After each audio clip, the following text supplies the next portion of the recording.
Your wife already picked this up yesterday afternoon, Mr. Collins." The pharmacist's words hung in the air between us, innocuous yet impossible. I stood frozen at the pharmacy counter, prescription notification text still displayed on my phone screen. Sarah's monthly blood pressure medication, the one she'd texted me about this morning. "Can you check again?" I managed, my voice sounding distant to my own ears. "Sarah Collins. She's out of town, so she asked me to pick it up today." The young woman tapped at her keyboard, the fluorescent lights suddenly too bright above us as I waited. Her name tag read Melissa in cheerful blue letters that felt jarringly out of place against the cold dread seeping into my chest. "Yes, I'm certain, Mr. Collins. I handled it myself around 4:30 yesterday." She turned her monitor slightly, pointing to the information. "See? Picked up at 4:37 p.m. by Sarah Collins. She showed her ID and everything." Yesterday, when Sarah was supposedly 300 miles away at her sister Jennifer's house in Pittsburgh, where she'd been since Wednesday morning, where she'd sent me photos of her and Jennifer having lunch downtown. "There must be some mistake," I said, aware I was repeating myself but unable to force my brain beyond this fundamental impossibility. "My wife is out of town." Melissa's professional smile faltered slightly. "I remember her specifically, sir. We had a brief chat about the new generic version, dark hair, glasses, green jacket." The green jacket, the one Sarah had packed for her trip because Jennifer keeps her house freezing, the one she'd been wearing in the selfie she sent me yesterday evening from her sister's front porch. "Right, thank you." I stepped away from the counter, autopilot engaging as my conscious mind reeled. Must have been a miscommunication. I walked through the automatic doors into the crisp October afternoon, feet carrying me to my car while my thoughts churned in chaotic spirals. Sarah wasn't in Pittsburgh. Sarah was here, in Mason Heights, yesterday afternoon. Sarah had lied to me, was still lying to me about where she was. Sitting in the driver's seat, I pulled out my phone and opened our text conversation from yesterday. "Sarah, 4:15 p.m. Having a great time with Jen? Going antiquing tomorrow. How are the kids?" Me, 4:20 p.m. "They're good. Emma has homework drama, but we're working through it. Ben beat me at Mario Kart 3 times. Sarah, 6:45 p.m. "Sounds like normal Friday chaos. Miss you guys." Jen says hi. Photo, Sarah smiling on what appeared to be Jennifer's front porch, wearing the green jacket. I stared at the timestamp, 6:45 p.m., 2 hours after she'd picked up her prescription locally, 2 hours after she'd stood in the same pharmacy where I was now parked, showing her ID to Melissa while she was supposedly hundreds of miles away. The realization crashed over me in waves. Sarah wasn't at her sister's. The past 3 days, her monthly sister weekend that had become routine over the past year, were a fabrication. But if she wasn't with Jennifer, where was she? Who was she with? And how many other sister weekends had actually been spent somewhere else, with someone else? My hand shook as I started the car. A single fact, a prescription pickup that shouldn't have been possible, had just torn a hole in the fabric of my 17-year marriage. And I had no idea how deep the deception went or what I would find when I started pulling at the threads.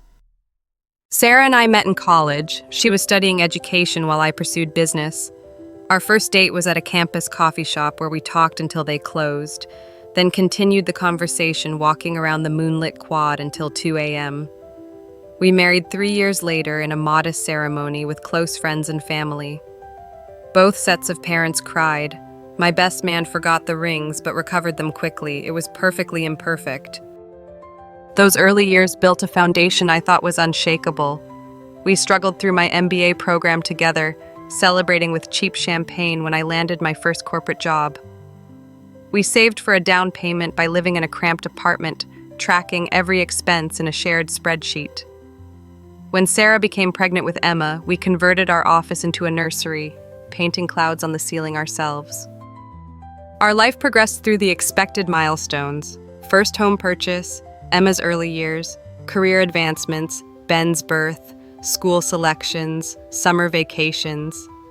We navigated these waters as partners, sometimes disagreeing but always finding shared direction eventually.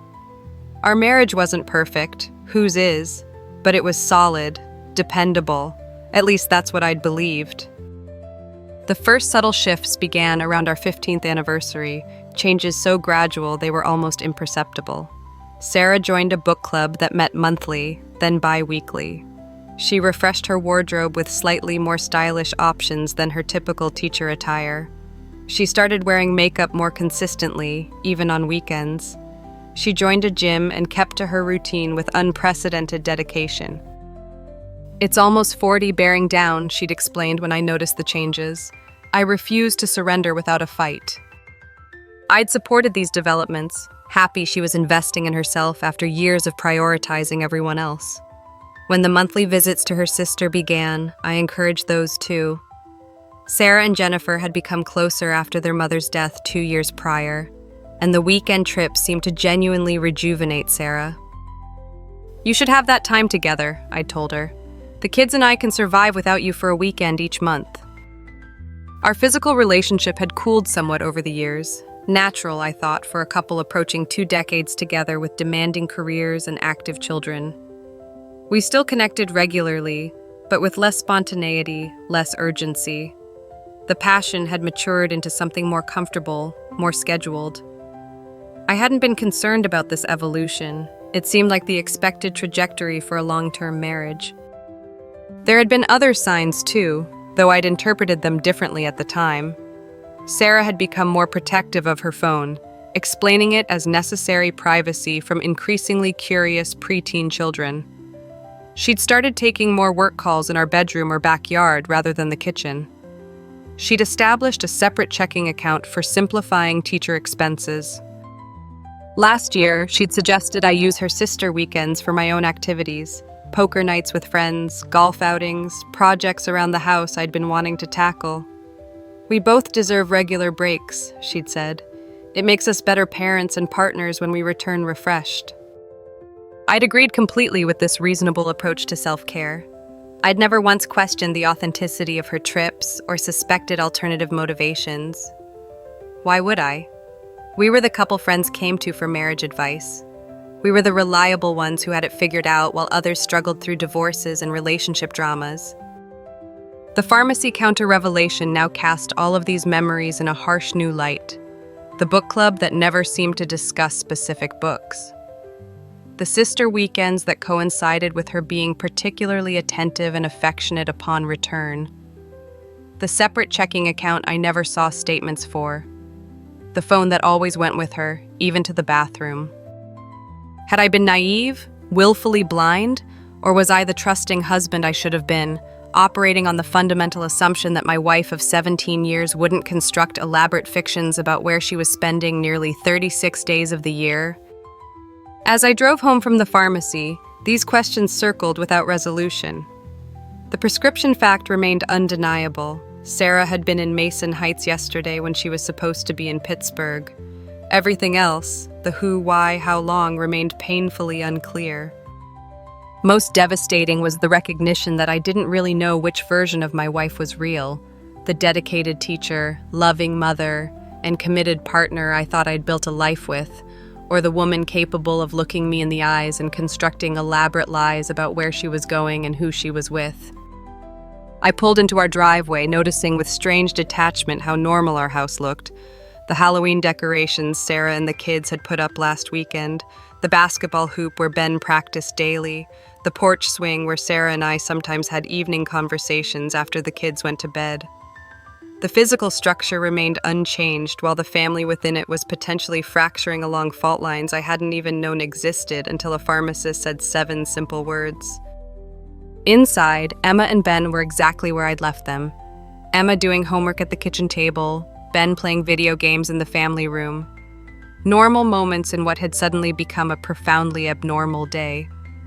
I managed to engage with them naturally, asking about homework progress, offering snacks, discussing dinner plans, acting as if their father's world hadn't just tilted sideways on its axis. Sarah would be home tomorrow evening, ostensibly returning from her sister's house, actually returning from wherever and whoever she had actually been with. I had approximately 24 hours to decide whether to confront her immediately with the little I knew, or to investigate further before our inevitable conversation.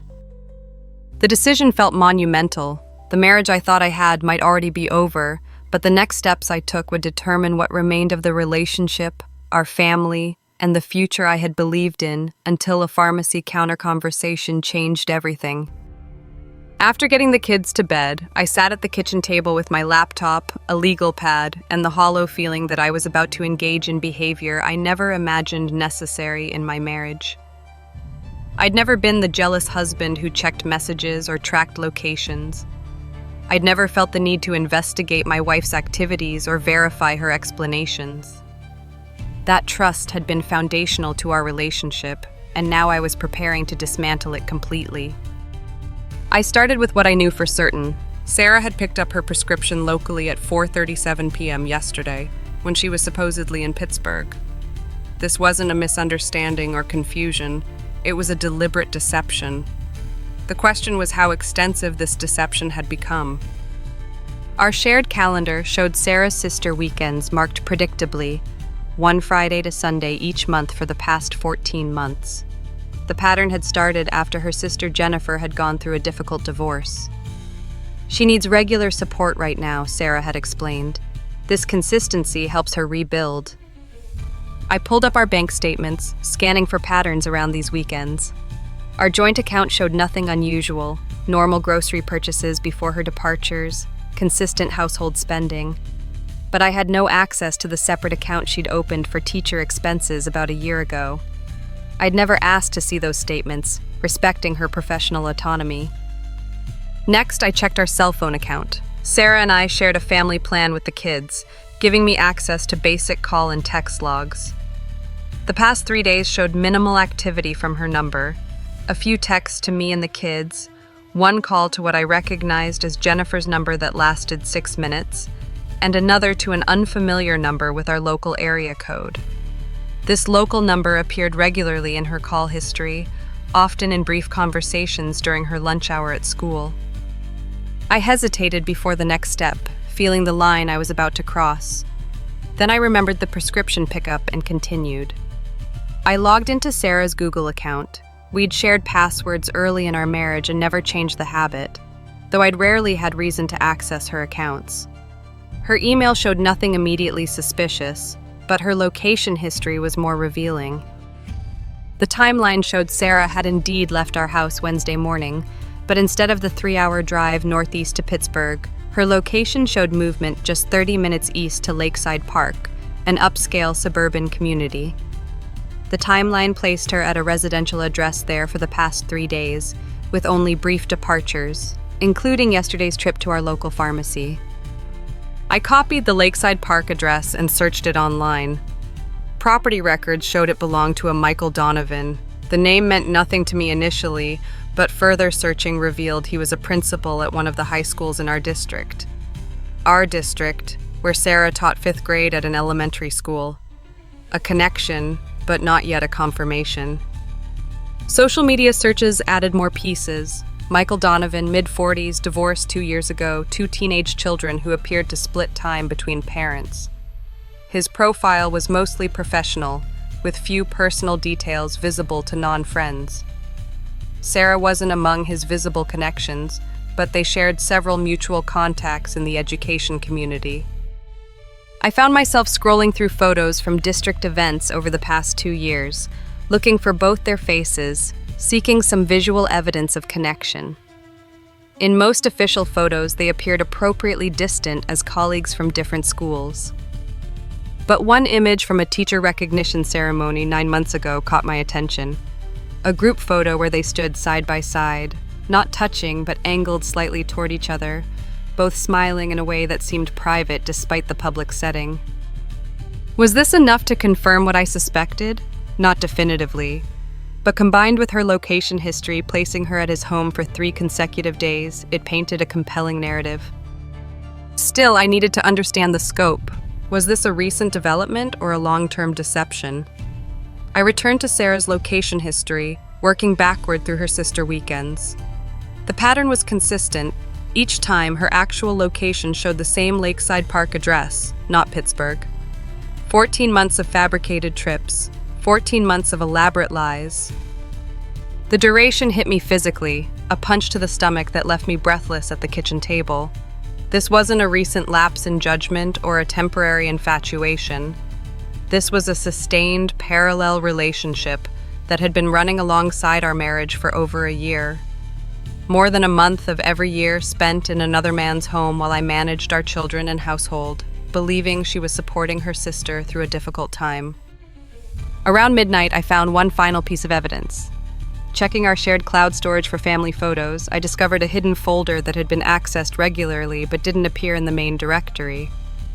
Inside were photos of Sarah and a man I recognized from my searches as Michael Donovan. Casual selfies, pictures at restaurants I didn't recognize, images of them hiking in locations that were definitely not Pittsburgh. In some, they were clearly romantic, embracing, kissing, looking at each other with unambiguous intimacy. The timestamps on these photos aligned perfectly with her supposed sister weekends over more than a year. The most recent had been added yesterday. Sarah and Michael at what appeared to be his kitchen table, wine glasses raised in a toast, her wearing the same green jacket she'd had on at the pharmacy. The jacket visible in the fabricated sister's porch photo she'd sent me hours later. I closed the laptop, evidence gathered but no clearer on what to do with it. The scope of deception was breathtaking, not just the affair itself, but the elaborate architecture of lies constructed to maintain it. The fictional Pittsburgh visits, the manipulated photos to prove her location, the consistent stories about her sister's activities, the performance of returning home with Pittsburgh-specific details and souvenirs. Had any part of our relationship been authentic during this time? Had her attentiveness upon returning been genuine affection or guilt-driven compensation? Had she ever considered ending our marriage, or was this parallel life satisfying precisely because it existed alongside what we had built? These questions had no immediate answers, but the facts were now undeniable. Tomorrow evening, Sarah would return home, expecting to slide seamlessly back into our family life after her sister weekend. Instead, she would face a husband who now understood the elaborate fiction she'd been maintaining for more than a year. The confrontation was inevitable. The only question remaining was how I wanted it to unfold, and what I hoped might emerge from the ruins of trust now scattered across our kitchen table.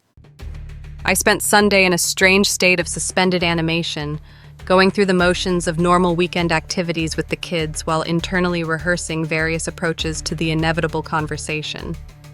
We had pancakes for breakfast. I took Ben to his soccer game. I helped Emma with her science project, all while carrying the weight of knowledge that would soon shatter our family structure. Sarah's text arrived at 3:42 p.m. Just leaving Jen's now, should be home around 7. Can't wait to see you guys. Another lie, delivered with casual confidence. Location tracking showed she was already on the move, not from Pittsburgh, but from Michael Donovan's home in Lakeside Park, just 30 minutes away. She would arrive much earlier than 7 p.m. unless she was deliberately delaying her return to maintain the fiction of distance. I made a quick decision. The kids shouldn't be present for what was coming. I called my parents and arranged for them to take Emma and Ben for dinner and homework help, explaining vaguely that Sarah and I needed to discuss some private matters. They arrived at 5:30, the children departing with minimal protest at the prospect of grandparent indulgence. Alone in the house, I moved methodically through preparation. I placed my laptop on the dining room table, open to the folder of photos I'd discovered. Beside it, I set the printed location history showing her actual movements over the past 3 days. I made coffee, needing the ritual more than the caffeine. Then I sat and waited. The garage door opened at 6:15 p.m. Sarah always texted when she was a few minutes away, but no message had come. She was maintaining the timeline of her fictional journey, unaware that I knew exactly where she had been. I heard her key in the lock, the familiar sound of her bags being set down in the entryway. "I'm home!" she called out, her voice carrying the forced cheer of someone returning to routine after absence. "In the dining room," I replied, surprised by the steadiness in my voice. She appeared in the doorway, still wearing the green jacket from the pharmacy, from the photos. Her smile faltered slightly at the scene, me sitting formally at the table, no kids in sight, an unusual stillness in the house. "Where are the kids?" she asked, hesitating at the threshold. With my parents, we need to talk privately. Her expression shifted subtly. Concern, calculation, the beginning of wariness. She moved into the room but remained standing. Is everything okay? Did something happen while I was gone? You could say that. I gestured to the chair across from me. Please sit down, Sarah. She complied, eyes darting to the laptop screen, though she couldn't yet see what it displayed from her angle. You're scaring me, David. What's going on? I went to pick up your prescription yesterday, I began, watching her face carefully. The pharmacist told me you'd already collected it yourself, at 4:37 p.m., when you were supposedly in Pittsburgh. The color drained from her face so rapidly I thought she might faint. Her mouth opened, closed, opened again, no words emerging.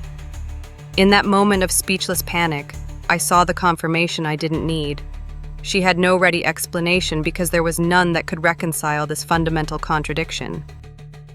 I know you weren't at Jennifer's, I continued into her silence. I know you've been at Michael Donovan's house in Lakeside Park, not just this weekend, but every sister weekend for the past 14 months. Her eyes widened at the specificity of my knowledge. How did you? Does it matter? I interrupted. Location history, phone records, the photos you stored in our shared cloud account.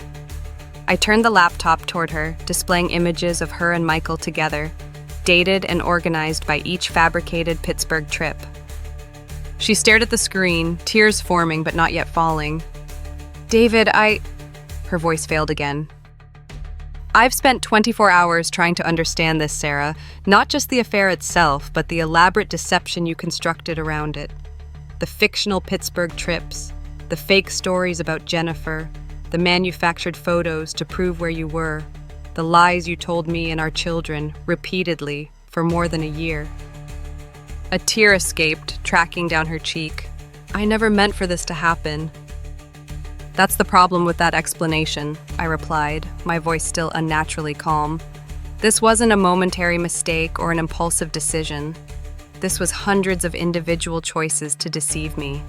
Hundreds of opportunities to be honest that you rejected in favor of more calculated lies. It's complicated, she whispered. Then uncomplicate it for me, I challenged. Help me understand how my wife of 17 years could maintain such a comprehensive fiction. Help me understand how the mother of my children could send fake photos from a trip she wasn't taking while actually spending the weekend with another man 30 minutes away. Sarah looked down at her hands, now clasped tightly on the table. Michael and I met at a district training last year. We started talking about educational philosophy, then books, then everything. The connection was immediate and intense in a way I hadn't experienced in years. She glanced up briefly. I tried to ignore it. I did, but then his wife had left him, and he seemed so lost, and we kept finding reasons to continue the conversations. And at what point did these conversations require lying to me about where you were spending entire weekends? The first edge of anger entered my voice. We crossed the line about 15 months ago, she admitted. Just once, after a district event. I was overwhelmed with guilt afterward. I told myself it was a mistake that wouldn't happen again. But it did happen again, systematically with elaborate planning. She nodded miserably. Jennifer really was having a hard time after her divorce. The first weekend visit to her was genuine, but when I returned, you commented on how refreshed I seemed, how the break had been good for me. And somewhere in that conversation, this idea formed that these weekends could become regular, that I could have space to explore what was happening with Michael while maintaining our family life.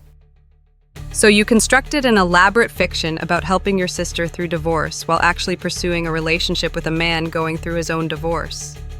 The irony was almost too much to bear. Did Jennifer know? Was she complicit in this? No, Sarah looked horrified. She has no idea. I've called her regularly during these weekends, gotten updates about her life to make my stories consistent. She thinks we just talk frequently on the phone. The calm I'd been maintaining began to fracture. Do you hear yourself? The calculated manipulation required to maintain this deception. You weren't just lying to me, you were using your sister's genuine pain as cover for your affair. I know how it sounds, she said, her voice breaking. I became someone I never thought I could be. Each lie made the next one easier, until I was living in this elaborate structure of deception that I couldn't find a way out of. You could have found a way out at any point by telling the truth, I countered. If our marriage was failing, if you were unhappy, if you had developed feelings for someone else, these are difficult conversations adults have. Instead, you chose ongoing deception, while I remained completely unaware anything was wrong. Sarah wiped at her tears. I didn't want to hurt you or the kids. I told myself this arrangement was protecting everyone. Protecting everyone? I repeated incredulously. You were protecting your ability to have everything you wanted without consequences. You were protecting yourself from difficult choices while actively betraying the foundation of our marriage. That's not fair, she protested weakly. No, what's not fair is sending me concerned texts about a fabricated sister visit while you're actually with another man. What's not fair is allowing me to parent our children alone while you're living a parallel life you've deliberately hidden from us. What's not fair is maintaining the appearance of a committed marriage while systematically undermining its most basic expectations. The anger I'd been suppressing finally broke through. 17 years, Sarah. 17 years of building a life together, and you risked it all for scheduled weekends with a high school principal. Was it worth it? Was whatever you found with him worth destroying our family's trust? She flinched at the question. I never intended to destroy anything. I thought I could keep these worlds separate. That's the problem. They were never separate worlds. They were always connected through you, through our children, through the life we built that you were actively betraying. I gestured to the evidence spread across the table. And eventually the worlds collided anyway, over a blood pressure prescription that exposed everything. We sat in heavy silence for several moments, the magnitude of what had happened and what would follow expanding between us. What happens now? She finally asked, voice small. It was the question I'd been asking myself since the pharmacy counter. What did happen after discovering such profound, sustained deception from the person I'd trusted most in the world? I don't know, I answered honestly. I know I can't stay in this house tonight with you. I've packed a bag. I'll be at the Marriott downtown for a few days while I figure out next steps. The kids will be back in about an hour. They don't know anything yet, and I won't be the one to tell them tonight. That's a conversation we need to have together when we've determined what we're telling them. Sarah nodded, fresh tears spilling. And us? Is there any chance? I don't know that either, I said, standing and collecting my evidence from the table. Right now, I can't imagine how trust could ever be rebuilt after such deliberate, sustained deception. But I also can't imagine permanently dismantling our family without careful consideration. I closed the laptop, suddenly exhausted beyond words. What I do know is that the marriage we had is over. Whether something new can be built from its ruins remains to be seen, but it would require work and transparency you haven't demonstrated capable of providing. As I moved toward the door with my overnight bag, Sarah's voice stopped me. For what it's worth, I do love you, David. That hasn't changed despite everything else. I turned back, meeting her eyes directly. That's the problem, Sarah. If this is what love looks like to you, I'm not sure it's something I want anymore. I walked out into the October evening, leaving behind the home and partnership I'd believed in completely, until a pharmacist had said 7 simple words that changed everything. Your wife already picked this up yesterday afternoon. The initial weeks after discovery passed in a blur of practical logistics and emotional upheaval. I extended my hotel stay twice, finding I couldn't face returning to our home with its complicated memories and Sarah's continuing presence. Eventually, I rented a furnished apartment near my office, close enough to maintain regular contact with the children, but separate enough to begin processing what had happened without daily reminders. Telling Emma and Ben was excruciating. We sat them down together in the family room 3 days after my discovery, presenting a unified front despite our fractured relationship. We explained that Dad would be living separately for a while because Mom and Dad were having significant problems that required space to address. We emphasized that none of this was their fault, that both of us loved them completely regardless of what happened between us, that their lives would remain as stable as possible during this difficult time. Their reactions broke my heart anew. Emma, at 13, immediately intuited more than we said, her perceptive gaze moving between us with dawning comprehension. "Is this because Mom wasn't really at Aunt Jennifer's?" she asked directly, shocking us both. Sarah paled visibly. "What makes you ask that, honey?" "I tried to FaceTime Aunt Jen last Friday to show her my science project, and she didn't know where you were," Emma explained with the devastating clarity of an observant child. "She thought you were home with us." Another layer of deception exposed, not just to me, but to our daughter who had inadvertently checked the alibi and found it lacking. Sarah had never considered that the children might independently contact Jennifer during her supposed visits. Ben, at 10, responded with immediate anxiety rather than suspicion, worried about practical changes, concerned about being shuttled between homes, fearful about whether this meant we didn't love each other anymore. His questions were harder to answer honestly while maintaining age-appropriate boundaries around adult relationships. In the days that followed, we established interim arrangements. The children would remain in the family home with Sarah during the week for school consistency, while spending weekends with me at the apartment. Financial matters remained temporarily unchanged while we determined longer-term plans. A formal separation agreement would wait until we decided whether reconciliation was possible or divorce inevitable. Friends and family reacted to news of our separation with varying degrees of shock and concern. Some had noticed distant signs of trouble I'd missed or dismissed. Others were as blindsided as I had been. Sarah's sister Jennifer called me directly, devastated to learn she'd been unwittingly used as cover for an affair. "I had no idea, David," she insisted, audibly crying. "All those weekends she said she was too busy to talk or meet up. I never questioned it because I thought she was with you and the kids." Her pain added another dimension to the betrayal. Sarah hadn't just deceived her husband and children, but had manipulated her own sister's life and schedule to maintain her elaborate fiction. The collateral damage extended well beyond our immediate family. Work became my sanctuary during this period, the one domain where relationships remained uncomplicated by personal crisis.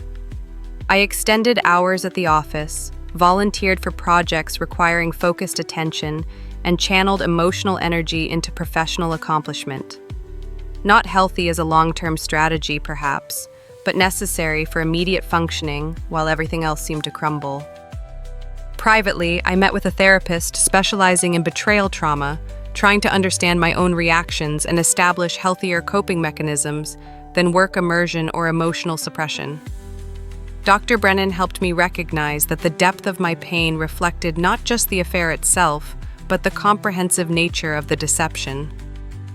"What you're experiencing goes beyond typical infidelity," he explained during an early session.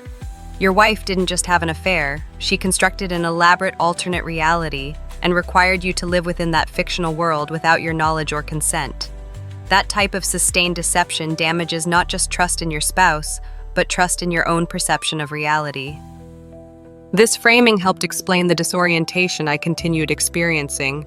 Moments of questioning memories, doubting basic assumptions, wondering what else might have been fabricated during our years together.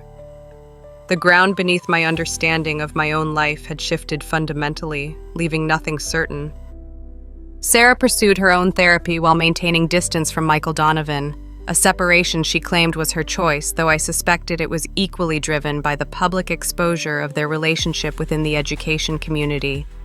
She communicated through text and email, except when discussing the children directly, respecting the boundaries I'd established while periodically requesting face-to-face conversation about our future.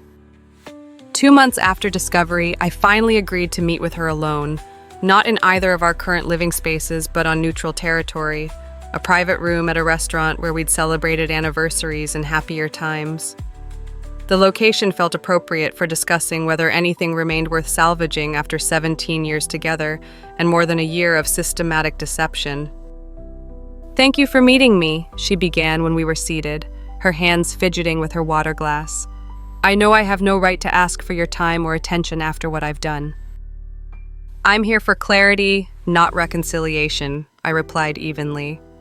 "The children deserve parents who have definitively addressed their relationship status, whether that means genuine rebuilding or formal dissolution. Sarah nodded, accepting these terms. I've been doing intensive therapy, trying to understand why I made the choices I did. Not to excuse them, they're inexcusable, but to ensure I never cause harm like this again, to you or anyone else. And what have you discovered? I asked, more curious than I wanted to admit. That I used compartmentalization to avoid difficult emotions and choices, she said quietly.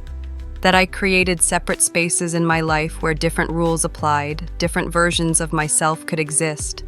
That I prioritized moments of excitement and escape over the integrity of our family because I was afraid of acknowledging my own restlessness and dissatisfaction. Her self-awareness seemed genuine, but it changed nothing about what had happened.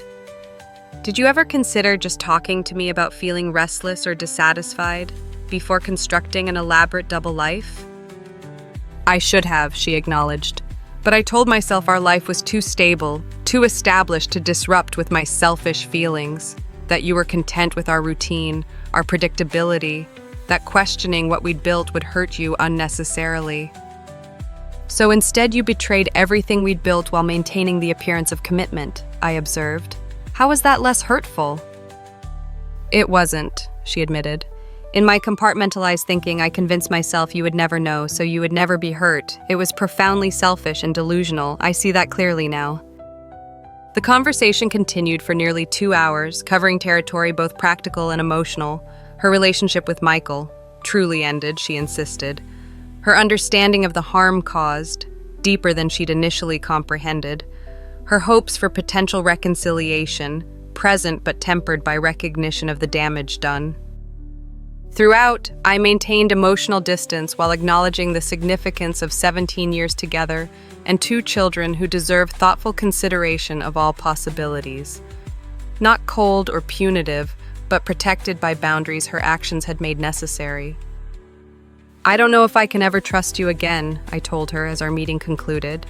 Not because I'm unwilling to forgive, but because you've demonstrated a capacity for sustained deception I never imagined possible. That knowledge can't be unlearned. I understand, she said softly.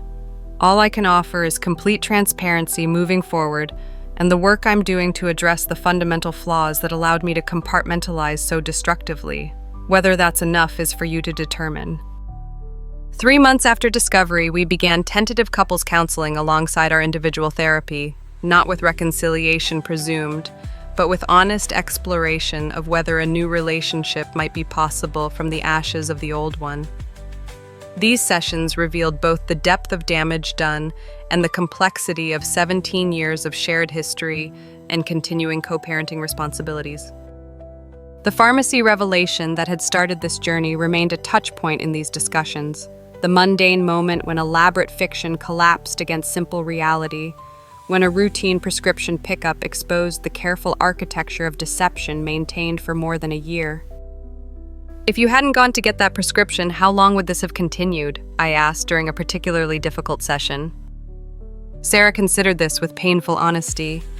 I don't know. The separate worlds had become my normal. I hadn't planned an exit from either. The acknowledgement was simultaneously devastating and clarifying.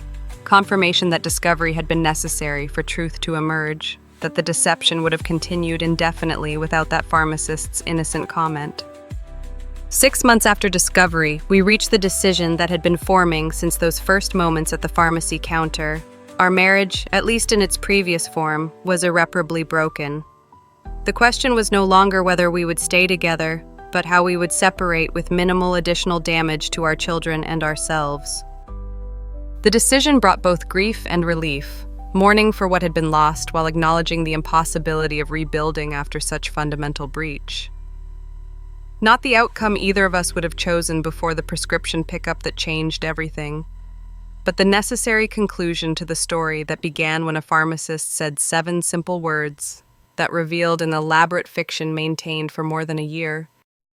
True healing began not with forgiveness or reconciliation, but with acceptance, acknowledging what had happened without minimizing its impact or allowing it to define my entire identity moving forward.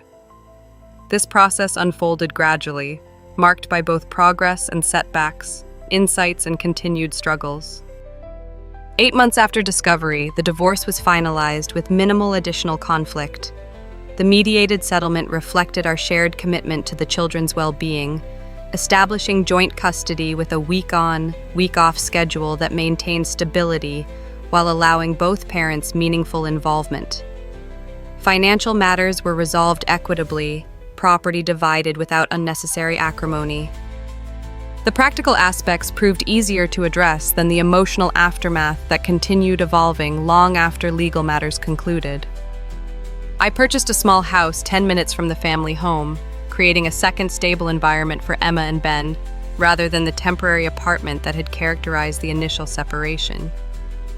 The process of establishing this new space, selecting furniture, arranging rooms, developing routines, became unexpectedly therapeutic, a tangible representation of rebuilding life after profound disruption. "This doesn't feel like Dad's place yet," Ben observed during their first weekend in the new house. "It feels like a museum where we're not supposed to touch anything." His honest assessment prompted conscious effort to create a home rather than just a residence, adding family photos, carefully selected to maintain connections without painful reminders, establishing traditions specific to this space, encouraging the children to personalize their rooms. Gradually, the house evolved from symbolic fresh start to genuine second home where they felt secure and genuinely welcomed. Work provided continued structure during this rebuilding phase, but I consciously adjusted the imbalance that had developed during initial crisis. Rather than using professional responsibilities as escape from personal pain, I established boundaries that allowed career engagement without preventing emotional processing or time with the children. A lateral move within my company provided new challenges without the increased travel that might have complicated the custody arrangement. The children's adjustment followed expectedly uneven patterns. Emma initially channeled her feelings into academic perfectionism and emotional distance, struggling to trust after witnessing how fundamentally relationships could collapse. Ben vacillated between anxiety about routine disruptions and performative cheerfulness intended to repair family fractures beyond his control. Family therapy provided essential support during this transition, offering structured space to address fears and build new patterns of communication across reconfigured family boundaries. Children often internalize responsibility for parental separation, our family therapist explained during a consultation. Even when explicitly told otherwise, they search for ways they might have prevented the family breakdown. Consistent reassurance about their blamelessness remains crucial throughout the adjustment process. These insights helped navigate difficult moments. Emma's sudden withdrawal when Sarah began spending time publicly with friends, Ben's tearful questions about whether families could ever be repaired once broken, both children's heightened sensitivity to any perceived rejection or inconsistency from either parent. I maintained steady presence despite occasional internal struggle, prioritizing their security above lingering anger or resentment. 1 year after discovery, I recognized the need to address my own healing more comprehensively. While functional in professional and parenting roles, I remained guarded in other relationships, hyper-vigilant about potential deception, reluctant to trust explanations without verification. These protective patterns had served immediate purposes, but threatened to limit future connections if left unaddressed. The challenge now, Dr. Brennan observed, is distinguishing between appropriate caution based on experience and paralyzing suspicion that prevents any meaningful vulnerability, not returning to naive trust, but developing discernment that allows genuine connection without unreasonable risk. This balanced approach became the focus of continued therapeutic work, honoring the legitimate lessons of betrayal while preventing them from determining all future relationship decisions. Not erasing what had happened, but integrating its reality without allowing it to become my defining characteristic. 15 months after discovery, an unexpected encounter tested this evolving perspective. While attending a conference in another city, I ran into Jennifer, Sarah's sister unwittingly used as alibi throughout the deception. Our conversation over coffee revealed both shared pain and different perspectives on the aftermath. "I still struggle with being used as cover for something that caused so much harm," she admitted. but I've also seen Sarah working genuinely to understand why she made those choices and to become someone different going forward. Has that changed how you relate to her? I asked, genuinely curious rather than gathering intelligence. It's complicated, Jennifer replied thoughtfully. I've established clearer boundaries while remaining connected. The relationship is different, more honest in some ways, more limited in others. But I couldn't just erase 17 years of sisterhood, even after such a fundamental breach. Her perspective offered valuable insights about maintaining connection without minimizing harm, potential middle ground between complete estrangement and unwarranted forgiveness that might inform my own ongoing navigation of co-parenting with Sarah. 18 months after discovery, I experienced a significant breakthrough while reviewing business contracts at work, realizing hours had passed without the hyper-vigilant checking that had characterized my early post-betrayal approach to any form of documentation. The default suspicion that had become automatic was gradually yielding to more calibrated assessment, applying appropriate scrutiny without presuming deception in every interaction. I felt professionally normal again, I wrote in the journal my therapist had recommended, not constantly viewing everything through the lens of potential manipulation or hidden agendas. That capacity wasn't diminished by what happened, just temporarily overwhelmed and now gradually recovering. This restoration of basic trust in everyday interactions gradually expanded beyond professional context to personal relationships, allowing friendships to deepen without constant wariness, accepting routine explanations without requiring verification, approaching new connections with appropriate openness rather than preemptive defense. 2 years after discovery, Sarah began a relationship with someone new, information communicated directly to me before the children were involved, respecting boundaries we'd established about transparency in matters affecting their emotional well-being. My reaction surprised me with its muted nature, awareness without intense emotional response, concern for the children's adjustment without personal investment in her choices. Your response suggests significant healing, Dr. Brennan noted when I mentioned this development. Not because you feel nothing, but because what you feel is proportionate and appropriate to your current relationship as co-parents rather than dominated by past betrayal. This perspective, distinguishing between lingering impact and continuing control, characterized maturing recovery. The prescription pickup revelation had permanently altered my understanding of trust and relationship vulnerability, but it no longer determined every emotional response or relationship decision. Its significance remained, but its dominance had diminished through consistent effort and intentional growth. Throughout this healing process, my relationship with the children evolved through honest engagement rather than idealized performance. I acknowledged appropriate aspects of difficult emotions without burdening them with adult complexities, demonstrated resilience without denying genuine challenge, created secure space for their questions without presuming to have perfect answers. Dad, are you still mad at Mom? Ben asked during a quiet moment 2.5 years after the separation. I'm not mad in the way I was initially, I answered carefully. I'm sad about what happened to our family, but I've worked through the anger because holding on to it wouldn't help any of us, especially you and Emma. Do you hate her? He persisted, testing boundaries of what could be discussed. No, I replied honestly. We had 17 good years together and created you and your sister, who are the most important people in my life. I can appreciate those gifts while still recognizing that what happened means we can't be married anymore.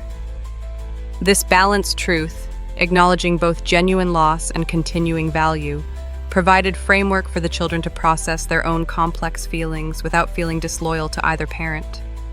Not perfect resolution, certainly, but workable integration that allowed forward movement for all involved. 3 years after discovery, I began dating again.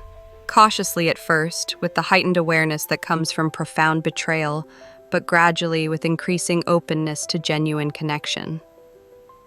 The relationship that developed with Rebecca, a project manager I met through professional networks, progressed naturally without either reckless vulnerability or paranoid protection. I've experienced significant betrayal, I told her when our connection became more serious. It's changed how I understand trust and communication, not in ways that make connection impossible, but in ways that make me more intentional about relationship expectations and boundaries.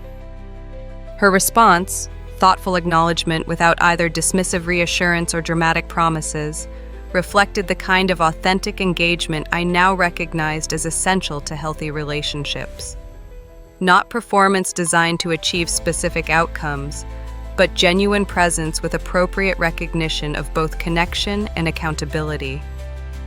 The healing wasn't complete in any absolute sense. Betrayal of that magnitude permanently alters perspective rather than becoming entirely irrelevant.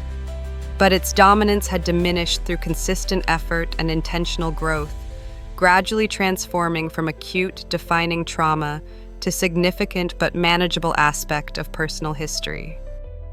4 years after discovery, during a parent-teacher conference for Emma's senior year, I found myself seated beside Sarah in comfortable co-parenting cooperation that would have seemed impossible in the aftermath of betrayal. Not pretended harmony or artificial friendship, but functional partnership focused on our daughter's well-being rather than past injuries. "We've come a long way," Sarah observed quietly as we walked to the parking lot afterward. "I know that's largely due to your willingness to prioritize the kids above justified anger. I remain deeply sorry for the pain I caused and grateful for the co-parenting relationship we've been able to establish despite it." Her acknowledgement, offered without expectation of absolution or renewed closeness, reflected parallel healing journey that had occurred alongside but separate from my own. Not erasing what had happened, but demonstrating the possibility of growth beyond devastating choices into more integrated, honest engagement with their consequences. The prescription pickup that had revealed her carefully constructed deception 4 years earlier remained significant in both our histories. The mundane moment when elaborate fiction encountered simple reality, requiring fundamental reconsideration of everything that had seemed secure. Not comfortable knowledge, but necessary truth that had ultimately forced growth neither of us might have achieved without its painful revelation. 5 years have passed since that ordinary Tuesday afternoon at the pharmacy counter. Looking back from this vantage point, I recognize that the path from devastating discovery to meaningful reconstruction wasn't simple journey from injury to recovery, but complex integration of difficult experience into expanded understanding of myself and relationships. The question people ask most frequently is whether I've forgiven Sarah. My response has evolved from defensive rejection to nuanced reflection. Forgiveness isn't about excusing inexcusable behavior or pretending harm didn't occur. It's about releasing the energy required to maintain active resentment. I've forgiven in the sense that I no longer organize my life around what happened, but that doesn't erase its significance or minimize its impact. This perspective, distinguishing between pardoning actions and releasing their emotional dominance, represents one of many insights gained through this journey. Not understanding I would have chosen to acquire through such painful means, but valuable nonetheless in navigating a world where both betrayal and resilience remain fundamental aspects of human experience. The divorce was finalized within 15 months of discovery, the legal process relatively straightforward given our mutual commitment to minimizing additional trauma for the children. The co-parenting relationship developed gradually from necessary communication to functional partnership, not by minimizing what had happened, but by establishing new patterns focused on present responsibilities rather than past injuries. Emma, now 18 and preparing for college, has emerged from this family transformation with remarkable resilience and insight.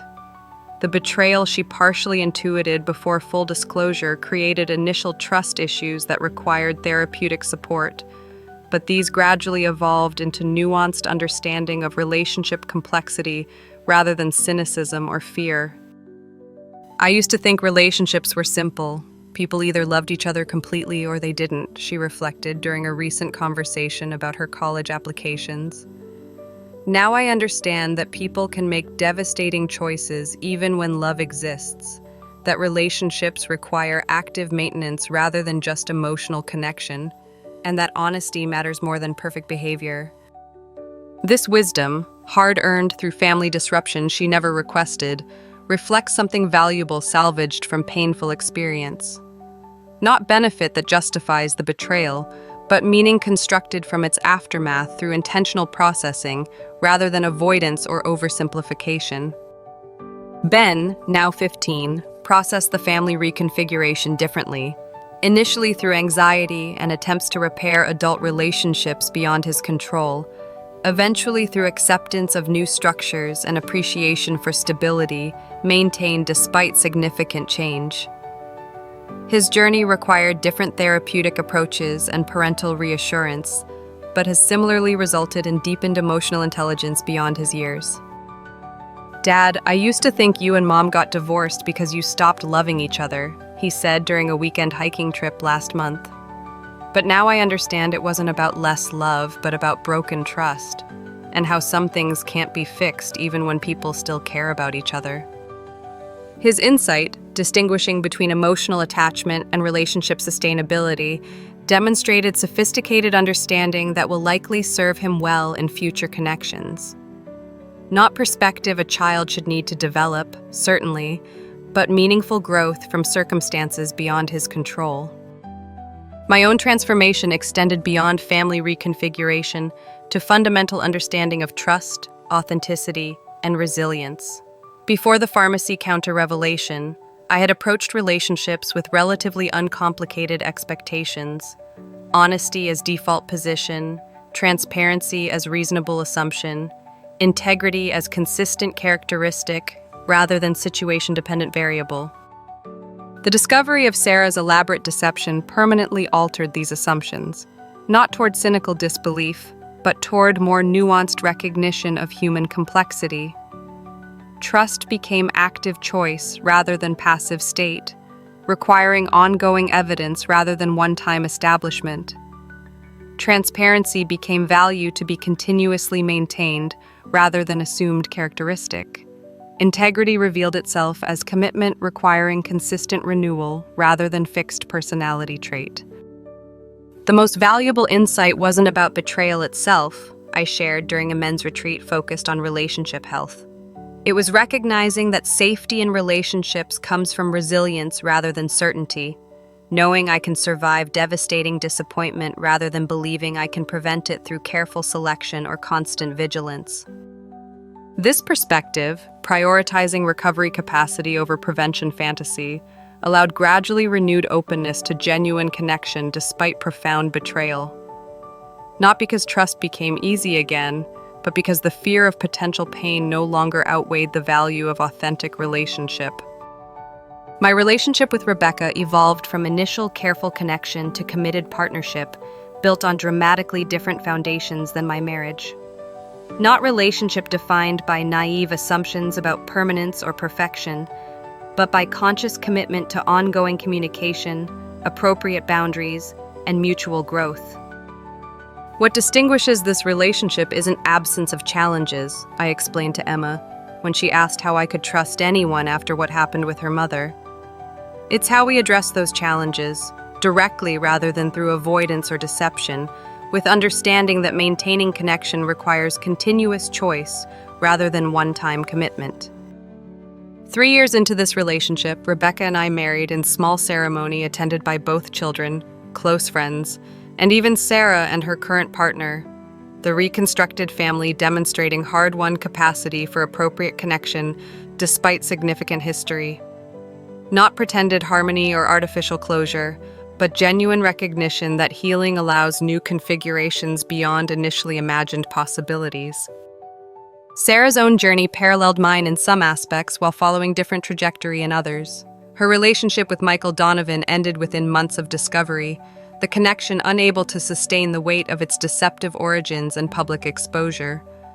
After appropriate time focused on individual growth and reconstructed parenting relationship, she eventually built new partnership with someone completely separate from previous contexts.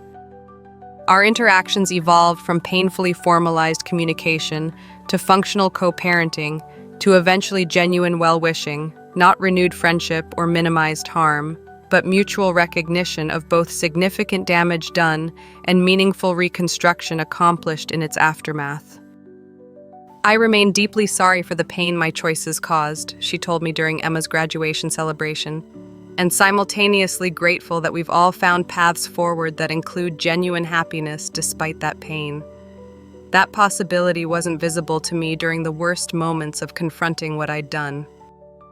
The pharmacist, whose innocent comment revealed the elaborate deception, remains unaware of the life-altering consequences of those 7 words. Your wife already picked this up yesterday.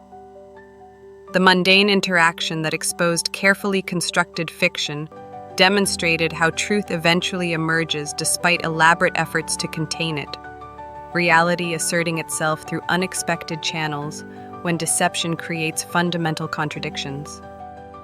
For those experiencing similar betrayal discoveries, whether through prescription pickups, misdirected messages, unexpected sightings, or direct confessions, I offer this hard-won wisdom. The pain you're feeling is real and valid. The disorientation when fundamental trust is violated represents appropriate response to profound breach. The questioning of your own judgment isn't weakness, but necessary recalibration after significant misperception. But beyond these painful realities lies potential transformation, not immediate or easily accessed, but gradually available through consistent choices to remain engaged with difficult truth, rather than retreat into comfortable illusion. Not return to who you were before betrayal, but evolution into someone with deeper understanding of both human capacity for deception and remarkable resilience in its aftermath. This transformation doesn't happen easily or quickly. It emerges through sustained effort, appropriate support, and willingness to integrate painful knowledge rather than minimize its significance. It develops through balancing legitimate caution with continued openness to authentic connection. It manifests in relationships characterized by earned trust rather than naive assumption. The prescription pickup that revealed my wife's elaborate deception ultimately exposed more than her specific affair. It illuminated the danger of relationships built on unverified assumptions, the limitation of trust without appropriate verification, and the possibility of reconstruction not despite devastating knowledge, but because of the clarity it eventually provides.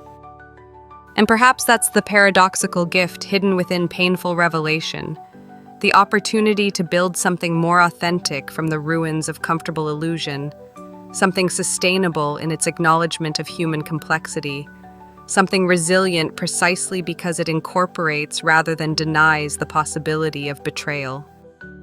Not a story of simple recovery that erases what happened, but transformation that integrates difficult truth into more conscious, authentic living. If you found value in this account of betrayal and reconstruction, please consider sharing it with others navigating similar discoveries. Your comments about related experiences or questions about healing afterward are welcome. This community has become a vital source of support for many walking parallel paths. And if you're currently experiencing the raw devastation of similar discovery, please know that while the pain you're feeling is real and appropriate, it need not define your entire future. Beyond the disorientation of betrayal lies the possibility of rebuilding, not despite difficult knowledge, but because of the clarity it eventually provides. Thank you for listening.